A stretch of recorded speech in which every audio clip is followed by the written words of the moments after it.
कहानी शुरू होते ही हम देखते हैं कि 1980 के दौरान एक औरत बीमारी से बेहोश होती है। तभी उसके पास उसका छोटा बेटा होता है। फिर उसे हम हॉस्पिटल में भर्ती हुए देखते हैं, पर वहां पर कई सारे लोग इकट्ठा होकर उस औरत की बचने के लिए भगवान से प्रार्थना कर रहे हैं। ये देखकर डॉक्टर भी चौंक जाते हैं कि एक औरत के लिए इतने सारे लोग क्यों आए हुए हैं। असल में उस औरत का नाम सावित्री होता है। वो एक फेमस अभिनेत्री होती है। अब अगले सीन में हम मधुरवानी नाम की लड़की को देखते हैं। उसे देखने के लिए एक रिश्ता आया होता है, पर वो शादी करना नहीं चाहती, पर परिवार वाले जबरदस्ती से उसे लड़के से मिलवा देते हैं। फिर वानी अपने ऑफिस के लिए चली जाती है। वो एक जर्नलिस्ट है। उसका बॉस उसे अभिनेत्री सावित्री की न्यूज कवर करने को कहता है और उसके साथ एक फोटोग्राफर लड़का विजय एंथनी को भी भेज देता है। आगे सावित्री के घर के बाहर सारे पत्रकार खड़े होते हैं। वही वानी और विजय भी होते हैं। तभी गणेशन नाम का आदमी आकर सबको बताता है कि आप लोग सावित्री के हालत के लिए मुझे जिम्मेदार ठहरा रहे हो और उसे लाचार कहा जा रहा है। वो लाचार नहीं है, मैं उसके साथ हूँ। आपको जो लिखना है वो लिखिए। और गुस्सा होकर वहां से चला जाता है।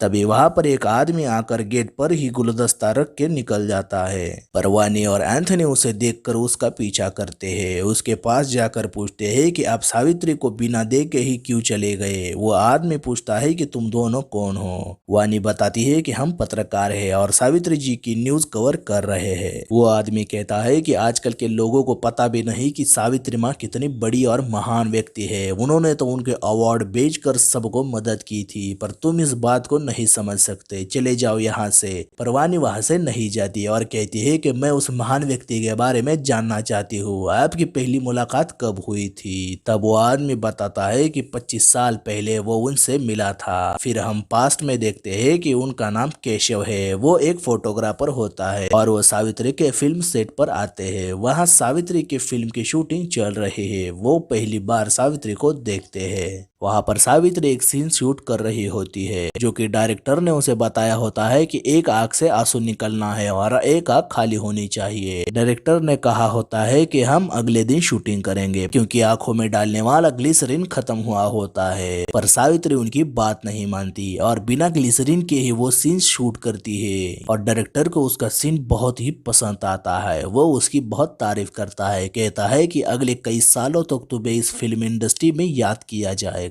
अब प्रेजेंट में केशव वानी को कहते हैं कि पूरे मन से सावित्री जी की कहानी लिखना और सावित्री की खींची हुई उस दिन की तस्वीर उसे दिखाते हैं। और वो वानी को एक खत देकर कहते हैं कि 1 साल पहले मैं उनसे मिला था। इतने सालों के बाद भी वो मुझे नहीं भूली। और वानी को वो खत पढ़ने के लिए देते हैं। उस खत में सावित्री लिखती है कि वो कुछ दिनों के लिए बाहर जा रही है। आने के बाद तुम्हारी पोती से मिलूंगी और शंकरिया से भी मिलना है। मेरे बेटे सतीश को भी शंकरिया से मिलवाना है। तुम्हारी प्यारी दीदी सावित्री। फिर वाणी पूछती है कि सावित्री जी ने अपने आखिरी खत में शंकरिया से मिलने की बात कही। ये शंकरिया कौन है। केशव कहते हैं कि मुझे उनके बारे में कुछ पता नहीं, शायद उनके पहचानने में से होंगे। फिर वाणी अपने बॉस को ये स्टोरी सुनाती है। उसका बॉस बहुत खुश होकर कहता है कि वाणी, ये तुमने बहुत बढ़िया लीड निकाली है। इसकी बढ़िया सी स्टोरी बनेगी। महान अभिनेत्री को शंकरिया से क्यों मिलना था, पर इतनी बड़ी महान अभिनेत्री की स्टोरी तुम कवर नहीं कर पाओगी, तो ये स्टोरी मैं शेखर को दे देता हूँ, जो कि तुम्हारा सीनियर है। इस बात से वानी बहुत नाराज होती है और एंथनी से कहती है कि शेखर सीनियर है तो क्या हुआ, लीड तो मैंने निकाली ना। यहाँ हम देखते हैं कि वानी हकलाते हुए बात करती है। उसे गुस्से में देखकर एंथनी कहता है कि वानी, ये स्टोरी चाहे बॉस किसी को भी करने को दे, पर ये स्टोरी तो तुम्हारी है। सावित्री जी ने खत में शंकरिया को सतीश को मिलवाने की बात कही थी। तब वानी समझ जाती है कि उसे क्या करना है और वो सावित्री के घर में चुपके से आकर उसके बेटे सतीश से मिलती है और पूछती है कि तुम्हारी माँ तुम्हें शंकरिया जी से मिलवाना चाहती थी, तुम्हें उनके बारे में कुछ पता है क्या। वो बताता है कि उसे उनके बारे में कुछ भी मालूम नहीं। नर्स आकर वानी को भगा देती है।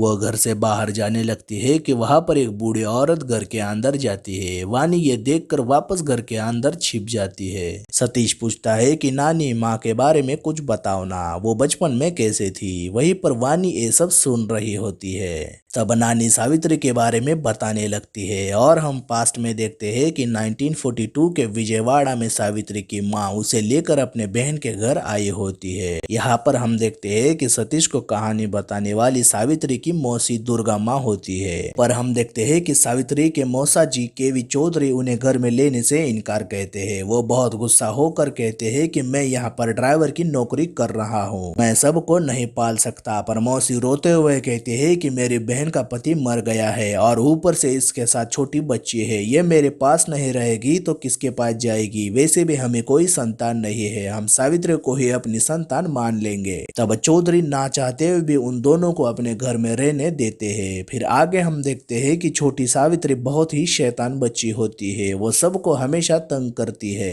सावित्री एक दिन मंदिर में देखती है कि उसकी दोस्त शीला के पापा उसे गोद में उठाए हुए हैं, उसके साथ बड़े प्यार से बातें करते हैं। ये देखकर उसे उसके पापा की याद आती है। उसे लगता है कि मेरे भी पापा होने चाहिए। तब वो पानी में खड़े एक मूर्ति को ही अपने पापा मानकर उससे गप्पे लड़ाने लगती है। अब एक दिन चौधरी के पास एक आदमी आता है, उसे कहता है कि सावित्री इतनी शैतानियां करती है, उसे आप भरतनाट्यम की क्लास में ज्वाइन क्यों नहीं करते हो। पर चौधरी इनकार करते हुए कहते हैं कि मेरे सर पर नाच रही है, ये क्या कम है क्या जो इसे मैं नाच कर नहीं भेज दूं। वो आदमी कहता है कि चौधरी जी, मेरे साले की बेटी को हमने भरतनाट्यम सिखाया, अब वो 1 रुपए तक कमाने लगी है। तब चौधरी पैसे के लालच में गांव के नृत्य गुरु पूर्णिया शास्त्री के पास सावित्री को लेकर जाता है। कहता है कि गुरुजी, मेरे भतीजे को भी नृत्य सिखाइए। पर सावित्री कहते हैं कि मुझे नृत्य पसंद नहीं और वहां से भाग जाती है और चौधरी को गुरुजी के सामने शर्मिंदा होना पड़ता है। अब रात को चौधरी सावित्री के मासी से कहता है कि इस बच्ची ने मेरी इज्जत मिट्टी में मिलाई है, इसका बाप तो कहानियां सुनाता था, तो क्या यह नृत्य नहीं कर सकती क्या। चौधरी की बातें सुनकर सावित्री नाराज होती है और दूसरे दिन खुद गुरुजी के पास जाकर कहती है कि मुझे नृत्य सीखना है। पर गुरुजी कहते हैं कि नृत्य दिल से किया जाता है, तुमसे नहीं होगा, तुम यहाँ से चली जाओ। सावित्री उन्हें रोकते हुए कहते हैं कि नृत्य नहीं सिखाना है तो मत सिखाइए, पर यह मत कहिए कि मैं कुछ कर नहीं सकती। और वहां से मंदिर के अपने पापा जो कि एक मूर्ति है, वहां उनके पास जाकर कहती है कि मैं तो एक कहानी सिखाने वाले की बेटी हूँ और अब से मैं खुद नृत्य सीखूंगी।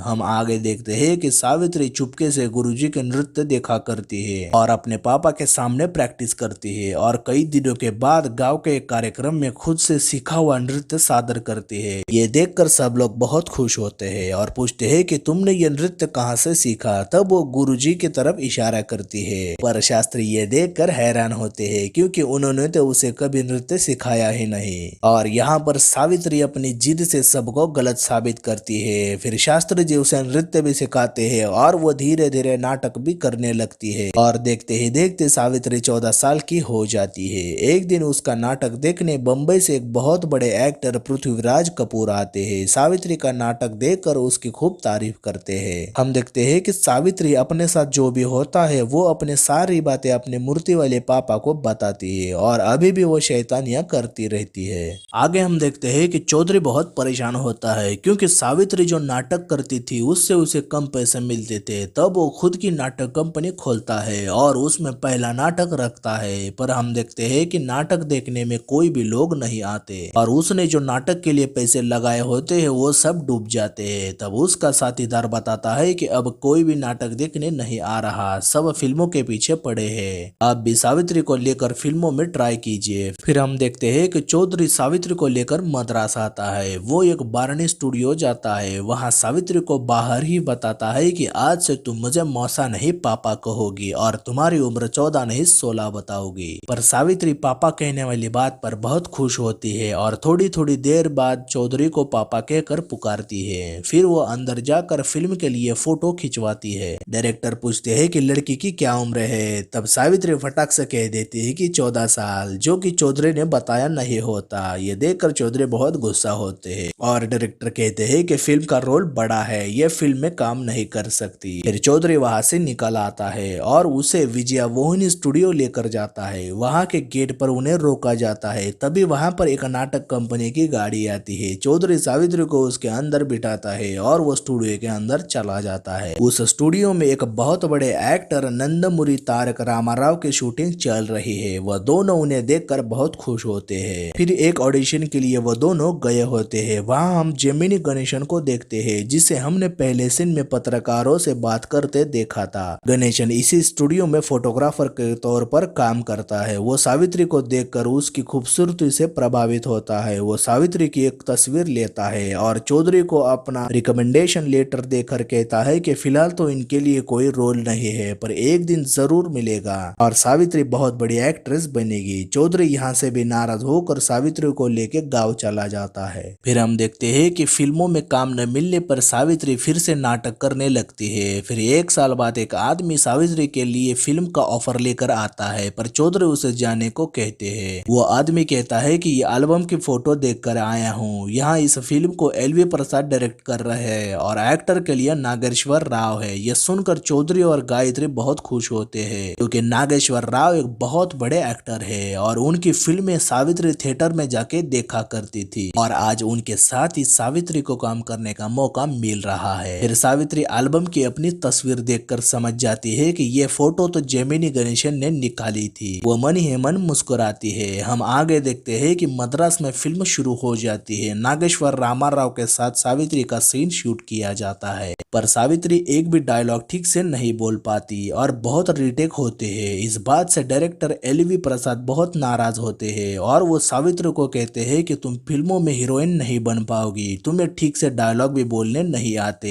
हमारा वक्त बर्बाद किया और उसे फिल्म से बाहर कर देते हैं। इस बात से सावित्री को बहुत बुरा फील होता है। फिर एक दिन उसे पता चलता है कि केवी रेड्डी नाम के डायरेक्टर ने पाताल भैरवी फिल्म के गाने के लिए नई लड़की ढूंढ रहे हैं। तब सावित्री ठान लेती है कि वो इस फिल्म में काम करेगी और एलवी प्रसाद को गलत साबित करके रहेगी। फिर वो केवी रेड्डी के यहाँ ऑडिशन देने जाती है। हमने केवी रेड्डी को सावित्री के साथ पहले सीन में देखा था, जब केशव वानी को सावित्री जी को पहली मुलाकात के बारे में बता रहे थे। रेड्डी के साथ फिल्म के प्रोड्यूसर चक्रपाणी भी होते हैं। अब केवी रेड्डी पहली बार में सावित्री को देखकर उसे अपनी फिल्म में गाने के लिए ले लेता है। यहाँ सावित्री एक बार फिर अपनी जिद से खुद को साबित करती है। अब हम देखते हैं कि चक्रपाणी सावित्री के परफॉर्मेंस से बहुत खुश होकर उसे एक फिल्म ऑफर करते हैं और उस फिल्म को डायरेक्ट करने के लिए एल के प्रसाद को देते हैं, जो कि सावित्री ने एल के प्रसाद की पहली फिल्म में काम किया था, पर उसने उसे निकाल दिया था। एल के प्रसाद सावित्री को अपने सामने देखकर कहते हैं कि चक्रपाणी जी, ये लड़की हीरोइन नहीं बन सकती, इसे तो ठीक से बोलना भी नहीं आता।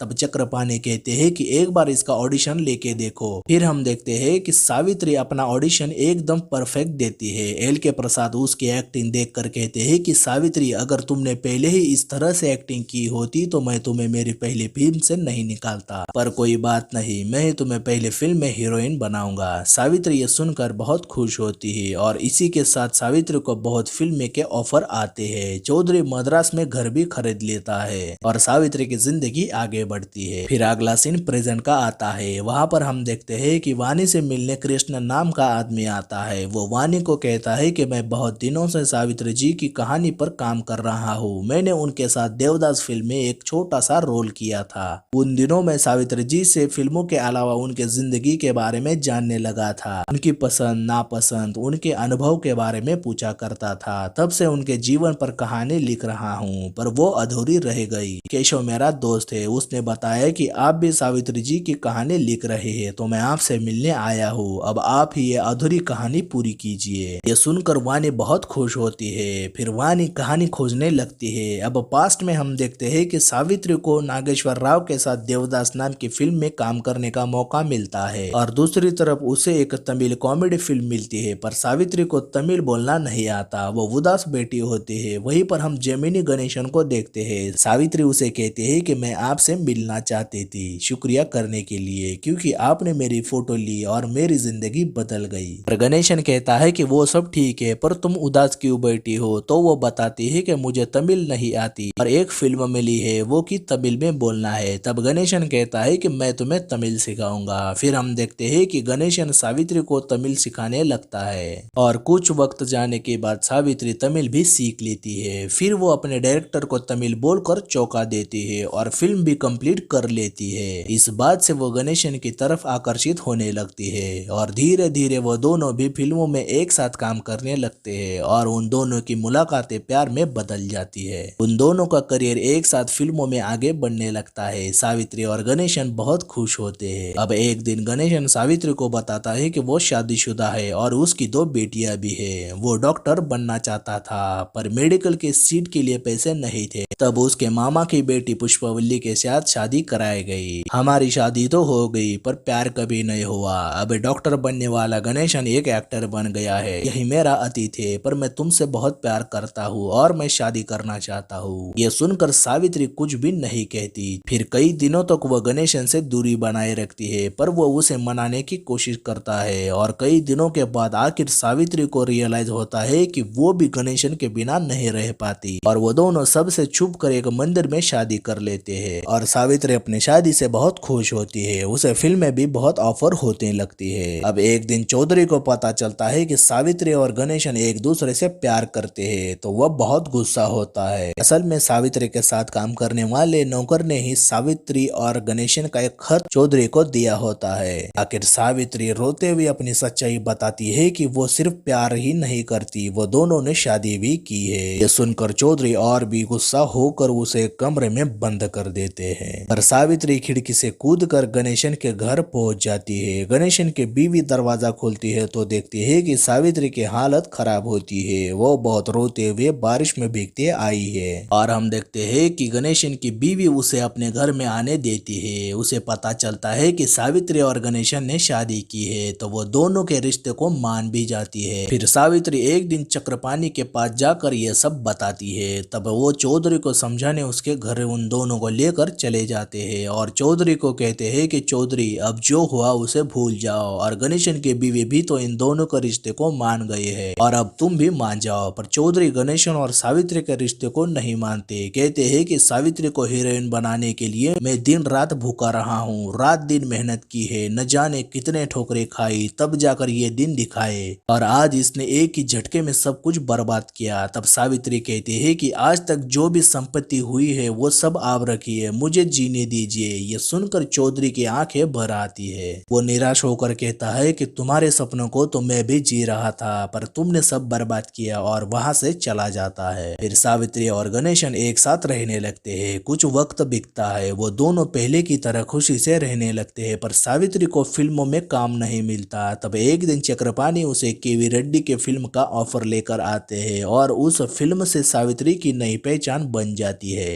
देखते ही देखते वो कई फिल्मों में काम करती है और सावित्री को सुपरस्टार की पहचान मिल जाती है। लोग बड़े बड़े अभिनेता जैसे NTR, ANR, शिवाजी गणेशन की फिल्मों की तरह ही सावित्री की फिल्मों का आने का इंतजार करते हैं। इसी बीच हम देखते हैं कि सावित्री को 2 बच्चे भी हो जाते हैं। सावित्री फिल्मों के साथ साथ लोगों के लिए भी बहुत कुछ अच्छे काम करती है। कई कामगारों के लिए खाना देती है, मिल में काम करने लोगों की पेमेंट को बढ़ा देती है, कई फंड भी देती है जिससे सब लोग उसे बहुत प्यार करने लगते हैं। पर दूसरी तरफ गणेशन की फिल्में फ्लॉप होने लगती है। सारे प्रोड्यूसर सिर्फ सावित्री को ही फिल्मों में ले रहे थे। ये देखकर गणेशन को बहुत गुस्सा आता है। वो धीरे धीरे सावित्री को तरक्की से नाराज होने लगता है। वो सावित्री के साथ जहाँ भी जाता सारी मीडिया लोग सावित्री को ही चाहने लगते हैं। अब गणेशन के मन में सावित्री के खिलाफ नफरत होने लगती है तो वो शराब भी पीने लगता है। सावित्री को हर वक्त टोकने लगता है। उसे शराब पीते देख सावित्री भी शराब पीने लगती है। अब इसी तरह से उन दोनों की जिंदगी आगे बढ़ती है। अब एक दिन हम देखते हैं कि कुछ औरतें सावित्री से मिलने आती है और कहती है कि फिल्मों में सिर्फ मर्द ही काम करते हैं, वही सब चला रहे हैं। हम पहली बार औरतों को लेकर फिल्म बनाएंगे और आप इस फिल्म को डायरेक्ट करेंगे। तब सावित्री इस बात को मान जाती है और फिल्म भी शुरू हो जाती है। सावित्री अपने खुद के पैसे लगाकर फिल्म तैयार करती है और सावित्री ने बनाए हुए फिल्म सारे लोगों को बहुत पसंद आती है। सब लोग उसकी तारीफ करते हैं। पर हम देखते हैं कि वहाँ गणेशन नहीं आता। गणेशन कहीं बाहर शूटिंग के लिए गया होता है। वहीं पर फिल्म देखने आया एक आदमी बता देता है कि गणेशन को मैंने अभी आपके गेस्ट हाउस पर देखा था। तब सावित्री गेस्ट हाउस पे गणेशन से मिलने जाती है पर वहाँ वो देखती है कि वो एक औरत के साथ संबंध बना रहा है। ये देखकर उसके पैरों तले जमीन निकल जाती है। वो इस बात से खुद को चोट पहुंचाने लगती है। वो गणेशन से रिश्ता तोड़ देती है और उसे अपने घर में भी आने नहीं देती। वो अंदर से टूट चुकी होती है और उसके गम में और भी शराब पीकर नशे में धुत रहने लगती है। सावित्री का वजन भी बढ़ जाता है। इसके वजह से उसे फिल्मों में काम भी नहीं मिलता। तब वो गणेशन की एक फिल्म को तमिल में बनाना चाहती है, पर गणेशन उसके पास आता है, उसे कहता है कि तुमने वादा किया था कि वो फिल्म तुम नहीं बनाओगी और तुम्हारे साथ काम करने वाले लोग ही तुम्हें लूट रहे हैं, तुम बर्बाद हो जाओगी, अभी भी तुम्हारे पास बहुत वक्त है, समझ जाओ। पर सावित्री अपने गुस्से के वजह से उसको जाने को कहती है, क्योंकि वो गणेशन को प्यार को नहीं भुला पाती, जिसके वजह से वो और भी शराब पीती है और गलत फैसले लेने लगती है। और हम देखते हैं कि सावित्री जो भी फिल्में बनाती है वो सब पिट जाती है। उसके घर में इनकम टैक्स की रेड भी पड़ती है, जिसके वजह से उसकी सारी संपत्ति को सील किया जाता है। और जो गणेशन ने बात की वो सच निकलती है कि उसके साथ काम करने वाले कई लोग उसे धोखा दे रहे थे। अब प्रेजेंट में हम देखते हैं कि वाणी और एंथनी सावित्री की कहानी करते एक दूसरे से प्यार करने लगते हैं। ये बात वाणी के पापा को पता चलती है, तब वो वाणी की शादी तय कर देते हैं। दूसरी तरफ एंथनी की भी एंगेजमेंट हो जाती है और फिर से कहानी पास्ट में जाती है। वहाँ सावित्री की जिंदगी पूरी तरह से पलट जाती है। उसकी बनाई फिल्में लगातार पीटती है, सारे कर्जदार उसके घर आके उससे पैसे मांगने लगते हैं। तब वो अपने कई लोगों को मदद मांगती है, पर कोई भी उसकी मदद नहीं करता। वो बहुत दुखी होती है। इसी बीच उसकी माँ गुजर जाती है। फिर हम देखते हैं कि सावित्री अकेली बहुत शराब पीते बैठती है। ये देखकर उसकी बेटी विजया उसे रोकती है, पर सावित्री उसकी बात नहीं मानती, उसे थप्पड़ मार देती है। विजया गुस्से में आकर शराब की सारी बोतलें तोड़ती है। उसी बीच एक मोमबत्ती के वजह से घर में आग लगती है और सावित्री बेहोश होती है। उसे हॉस्पिटल में लाया जाता है। इलाज के बाद डॉक्टर बताते हैं कि सावित्री को शुगर है। सावित्री और भी परेशान हो जाती है। तभी वहां पर चौधरी आते हैं। उन्हें देखकर सावित्री रोने लगती है। चौधरी भी सावित्री की हालत देखकर रोते हैं। वो कहती है कि पापा मुझे बदलना है, विजया की शादी करानी है, आज पता चला कि शुगर है, आगे पता नहीं मैं रहूंगी या नहीं। चौधरी उसे हौसला देते हुए शांत होने को कहते हैं। अब प्रेजेंट में वाणी से मिलने सावित्री की बचपन की दोस्त सुशीला आती है। फिर वो वाणी को सावित्री के बारे में बताने लगती है। कहती है कि सावित्री का सब कुछ खत्म हो चुका था, वो गांव आकर अपने एक छोटे से घर में रहने लगी। तब सावित्री सुशीला को बताती है कि वो एक नशा मुक्ति केंद्र खोलना चाहती है और लोगों की सेवा करना चाहती है। और उसे एक दिन उसके साथ काम करने वाला सत्या दिखाई दिया था, जो कि एक बड़ा आदमी बन गया था। असल में सत्या ने ही सावित्री को धोखा दिया, उसके पास से कई सारे पैसों को लूट लिया और आज बड़ा आदमी बन गया। और सावित्री अपने पास कुछ भी न होते हुए भी कई सारे लोगों की मदद करती है। उसने अपनी बेटी की शादी भी की और एक छोटे से घर में अपने बेटे के साथ रहने लगी और फिल्म में छोटे मोटे काम करके नशा मुक्ति केंद्र के लिए पैसा इकट्ठा करने लगती है। सावित्री को काम करते देखकर इनकम टैक्स से उसे उसकी संपत्ति को वापस देने के लिए कॉल आते हैं, क्योंकि इनकम टैक्स ने पहले ही सब संपत्ति सील की होती है, पर उनके पास पहले से भी ज्यादा संपत्ति होने की रिपोर्ट होती है। तो वो लोग सावित्री से पैसा मांगते हैं और इस बात से सावित्री और भी परेशान रहती है। फिर वो बैंगलोर के लिए निकल जाती है और वो एक होटल में रुक कर गणेशन को कॉल करने की कोशिश करती है, पर उसकी हिम्मत नहीं होती तो वो कॉल कट करती है। आखिर वो अपने आप से उदास होकर अपनी बीती जिंदगी को याद करती है, फिर से शराब पीने लगती है और बेहोश होकर कोमा में चली जाती है। अब हम प्रेजेंट में देखते हैं कि वाणी अपने पापा के विरोध में जाकर एंथनी से शादी करने के लिए चली जाती है। तब उसे पता चलता है कि एंथनी की एंगेजमेंट नहीं हुई और वो दोनों एक दूसरे को गले लगाकर शादी का वादा करते हैं। फिर वाणी सावित्री का आर्टिकल पेपर में लिखती है। पेपर में सावित्री की कहानी पढ़कर सारे लोगों के आंखों में आंसू निकल आते हैं। फिर वाणी सावित्री से मिलने हॉस्पिटल आती है। वो सावित्री को पहली बार बिना अटकते हुए बात करती है। कहती है कि सावित्री, आपकी दोस्त ज्योति और सुशीला मिलकर नशा मुक्ति केंद्र सेंटर खोल रही है, जो कि आपका सपना है। मुझे आपकी जिंदगी से पता चला कि जिंदगी किस तरह से करवटें बदलती है। जितने दिन भी जीना है अपनी मर्जी से जीना है। आपकी कहानी खोजते खोजते मैंने खुद को खोजा है। मैं आपके लिए कुछ कर नहीं सकती, पर आपके पापा की एक फोटो लाई हूँ, शंकरैया, जिन्हें आप कितने सालों से ढूंढ रही हो। आखिर में हमें पता चलता है कि सावित्री अपने पिता को मिलना चाहती थी, जिनका नाम शंकरैया होता है। और आखिरी सीन में हम सावित्री और उसकी दोस्त सुशीला को मूर्ति वाले पापा के सामने देखते हैं और ये कहानी यहीं पे खत्म होती है। जैसा कि आपने कहानी सुनी, ये एक रियल स्टोरी है जो कि तेलुगु अभिनेत्री सावित्री की कहानी है। आपको ये कहानी कैसे लगी हमें कमेंट द्वारा जरूर बताइए। अगर हमारा एक्सप्लेनेशन अच्छा लगे तो हमारे चैनल मूवीज एक्सप्लेन मोस्टली को लाइक, शेयर और सब्सक्राइब जरूर करें। Thank you for watching.